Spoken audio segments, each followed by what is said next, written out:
Hi everyone, welcome back to the podcast. Obviously joined by myself, Henry, and Luke.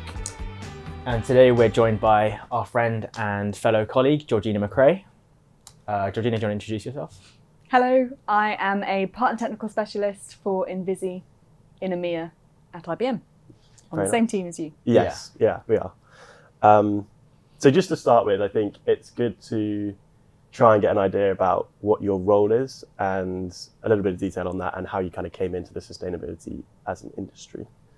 Yeah, sure. So as a partner technical specialist, my role is to make IBM's business partners successful with Invisi. Yep. So understanding Invisi is a sustainability performance management tool. So that means helping them understand what sustainability performance management is, how it fits our clients, where it meets their needs, and also the members of a business that will resonate with that and that will actually use that.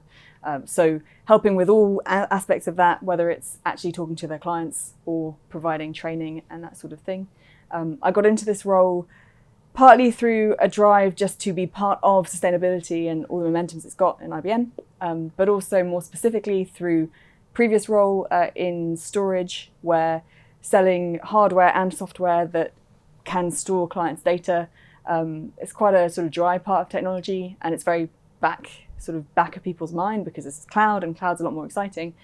But when I made sustainability part of what I was doing in that role, I realized that, and that's kind of what storage is about, it can be very much more cost efficient and also materials efficient and even energy efficient to have your data on premises. Yeah. It is less appealing to businesses for various reasons. It's less flexible. You have to have physical space for it. But there's this discussion of what data should be on premises and why, whether it's security, whether it could be the sustainability angle and point of view. So I made that part of my mission there, and that's helped me to get now to more sustainability focused discussions. So not just the extra element of sustainability as it is relevant to storage, but instead talking specifically to those people with sustainability in their title and what it means to them. How have you found that change, talking now more on the sustainability side rather than it being an add-on? It's now the main focus. How is that conversation? I think it doesn't surprise me all that much, but it's really a space that's still changing. People with sustainability in their title often have come from other roles. So they were in procurement, they were in finance, they are trying to understand where sustainability fits in their business. Even C-suite people, they have a sustainability target, but they don't quite know how they're going to get there. And in some ways, I think what we see and read about and hear about and the aspirations in sustainability, many businesses are far from that aspiration, which is what makes it exciting and interesting. But I think that with that move, I was half expecting people to really be quite far along that path. And sometimes businesses think they are, but actually helping them and meeting them where they are today, they're not quite there yet, which can be great, helps to get them there. But actually that sort of fluidity and change, and even the interesting discussions on different ways businesses might choose to take sustainability and approach it, is changing all the time, which makes it exciting, but it also means that it's slightly less clear cut than I thought it would be when I moved into it. So it kind of brings us on a little bit to whose responsibility actually is it to enact this kind of change and make progress? Yeah. So I do, partly from my curated LinkedIn feed, but I do see a lot of sustainability jobs boards, and there's new roles with this kind of title or related purpose all the time.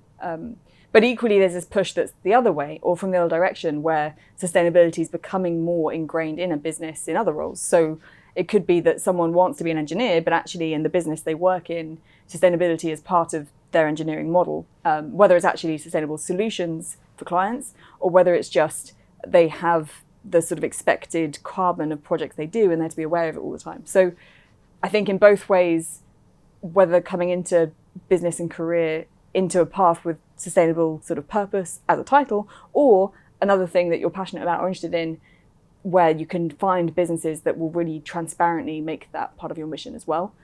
I think it's almost more exciting in the second example, because that for me is what sustainability has to be and has to go in that direction. But very much the former is new and growing. So yeah, I think both are possible. And I hope there's more and more of the latter. And I think part of it is new employees or hopeful employees saying to a business, you know, how is it part of my role? How will it be part of my role? Because Again, taking my last role in IBM as an example, it wasn't a formal part of my job title, but when I made it part of what I did, there was a lot of interest from the clients and partners I spoke to. Right. Yeah. So obviously there are examples where that wouldn't be the case. You try and it doesn't quite fit. But I like to think there's going to be more and more of that going forward. Interesting. And that can perforate into lots of different job titles, as you mentioned.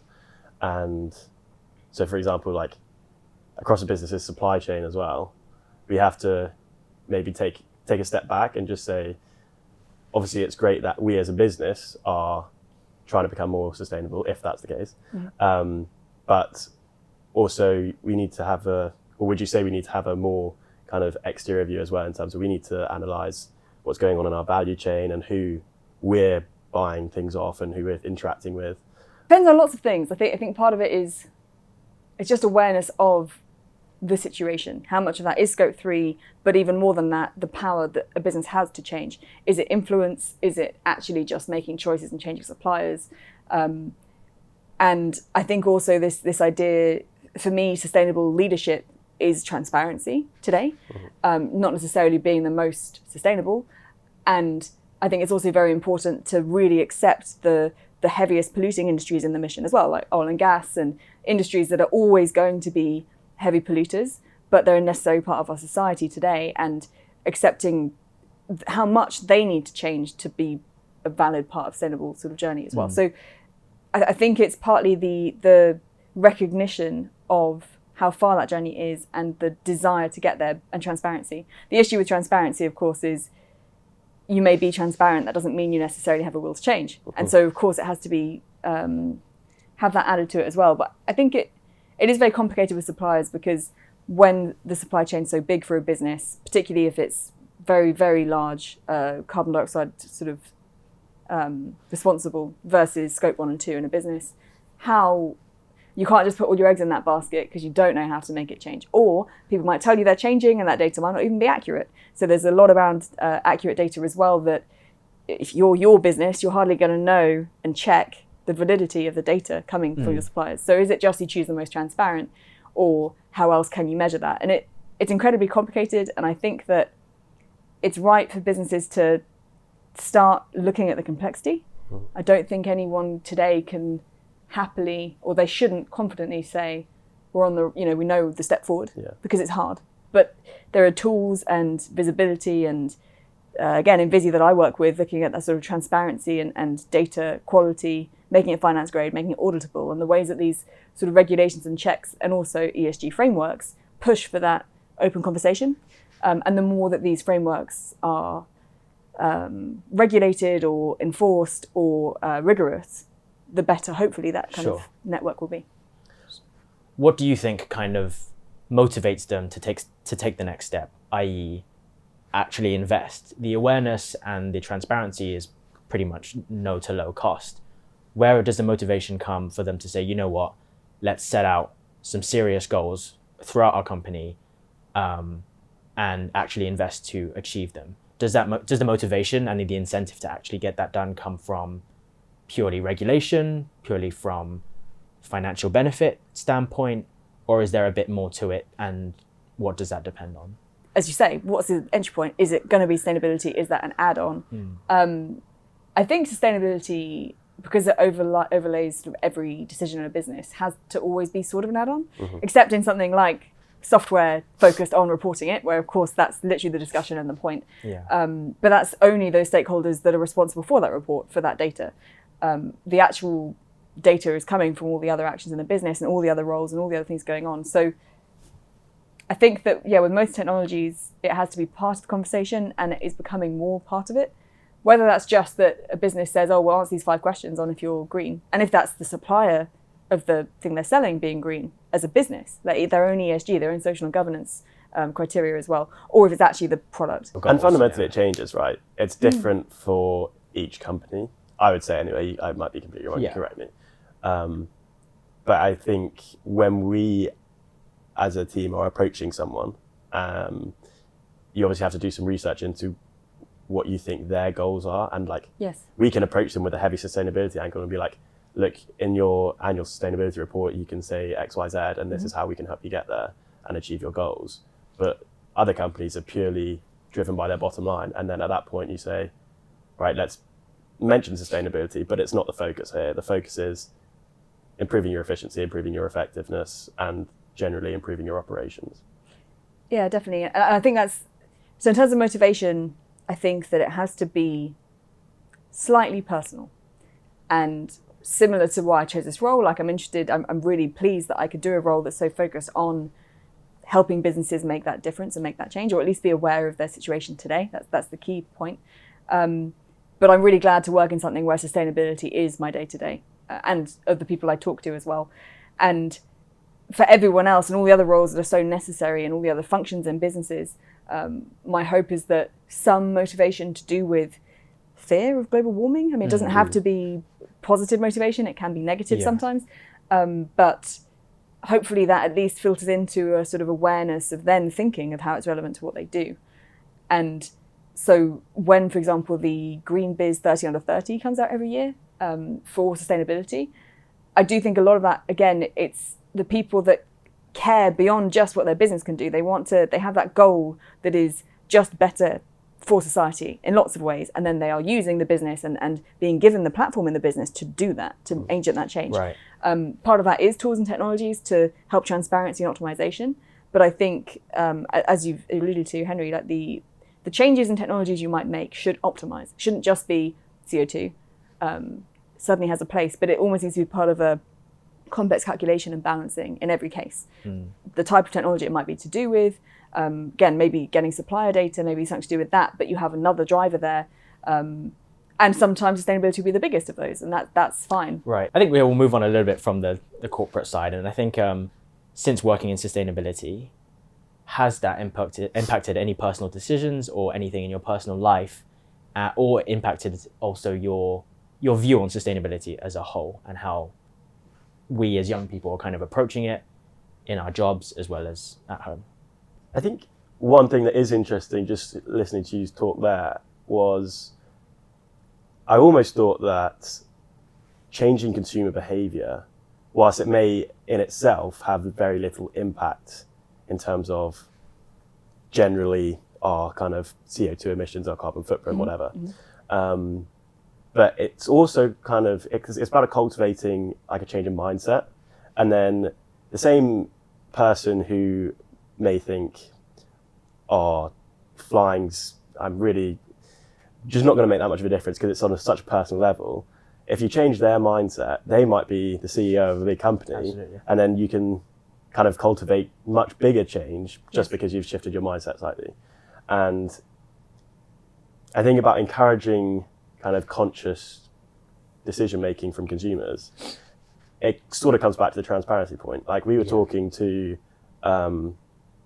somebody about National Grid the other day, and they were saying you can almost have like a window of time where you can tell everybody the natural grid is run purely off renewable energy between the hours of, let's say, like 1 in the morning. Yeah, exactly. So do all your charging then because it's all off renewable like sources. Yep.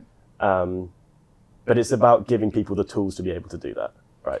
Yeah. And I think that businesses can have a big role to play in habitual change for consumers, whether that's even also employee change, positioning of recycling bins in offices, tiny things. But you imagine that with hundreds of thousands of employees, then that can make a difference. But yeah, the coffee example is a good one where giving the transparency to consumers becomes part of marketing. But if marketing can drive more sustainable change, generally speaking, in people's habits, all the better.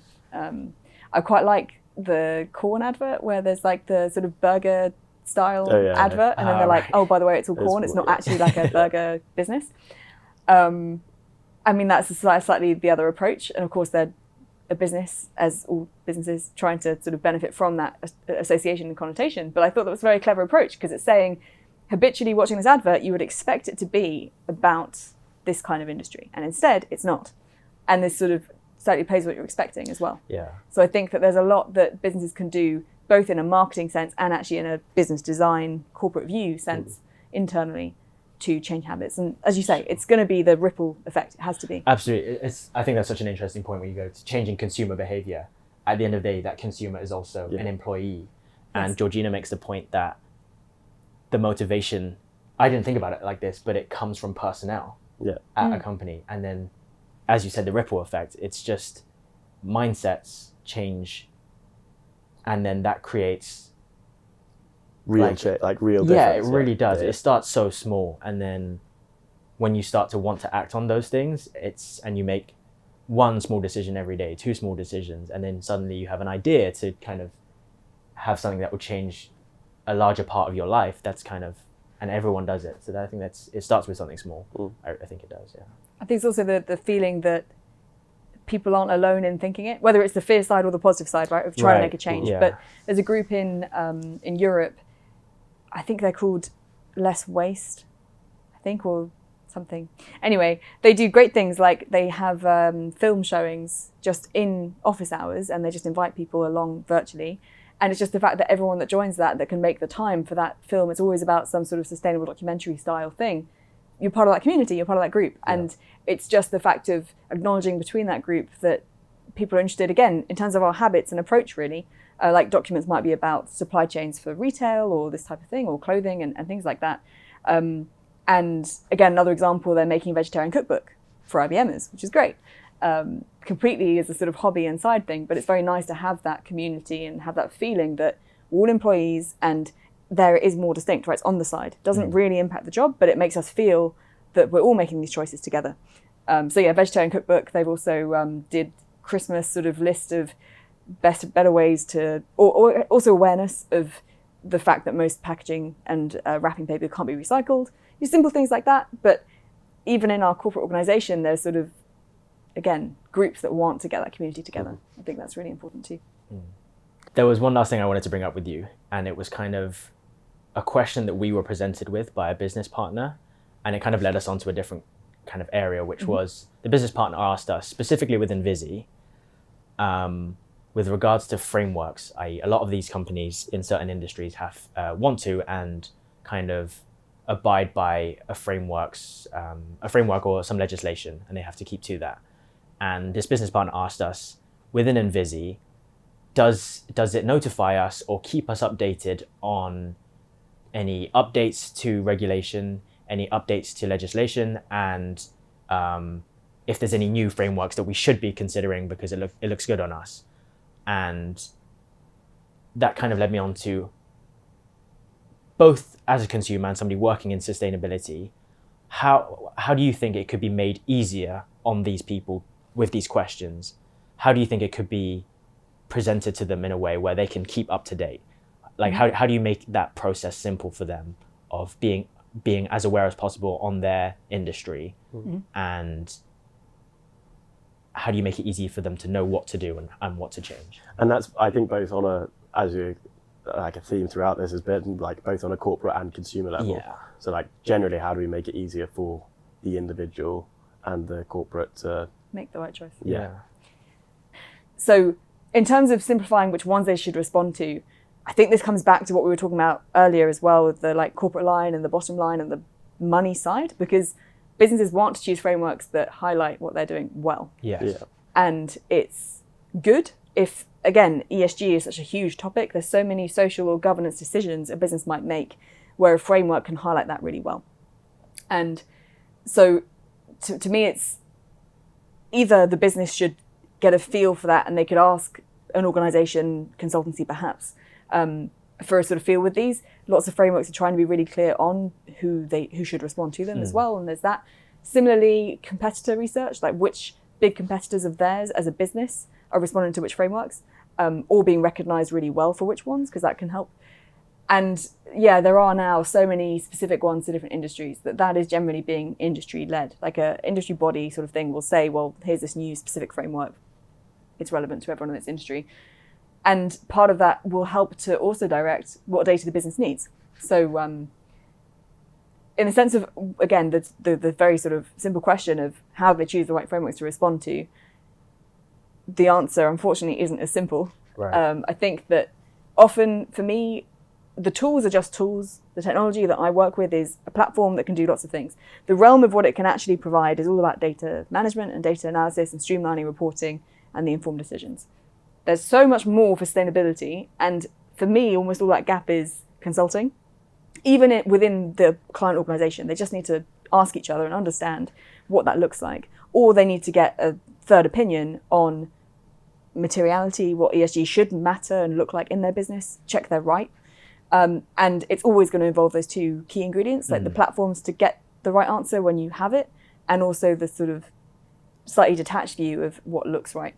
Part of that is getting sustainability managers and people with those titles who have quite a objective lens, I think. That's a very corporate response. It doesn't go so much to the consumer side of how making that easier. But that's where I think in different roles of a business, like marketing, sales, all the people in a business who face other businesses or other individuals and consumers, it's that habitual change you mentioned. It's trying to encourage changes. And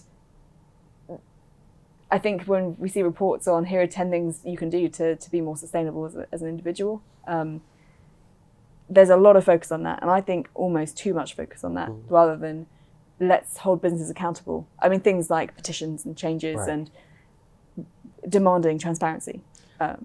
So do you think the future of change is mandating it or encouraging it? I like that question.